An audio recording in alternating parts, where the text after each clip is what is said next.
Welcome back. We continue our Fox Business exclusive with Federal Reserve Bank of Dallas President, Chairman, and CEO Robert Kaplan, former Goldman Sachs Vice Chairman. And Robert, I want to ask you about oil because, wow, what a move in a very short period of time. Down 20% in the last 5 weeks in bear market territory now, the price of oil.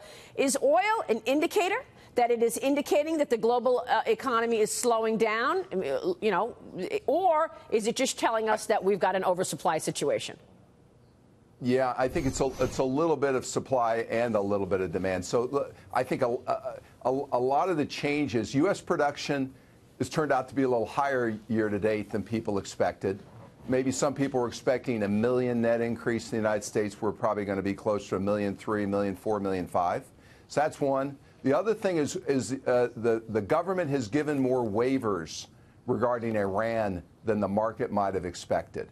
Meaning there was a thought that we might lose as much as 500,000 to 1 million barrels a day from Iranian production. But because of the waivers, that really didn't materialize. It may still, but it hasn't yet.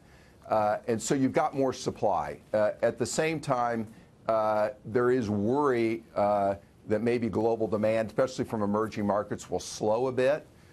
So this is why you're seeing the volatility. I would tell you from here, I still believe if you go out 3 to 5 years or over the next few years, we're probably in a fragile equilibrium, supply-demand. You're going to see a lot of volatility like we've seen.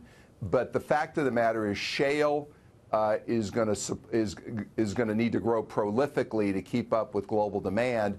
And there are limits to how fast shale can grow.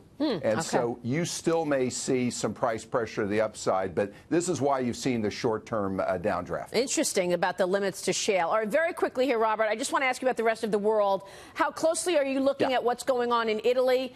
German exports were weak, China growing slower than expected, and then, of course, you've got the big issue of Brexit.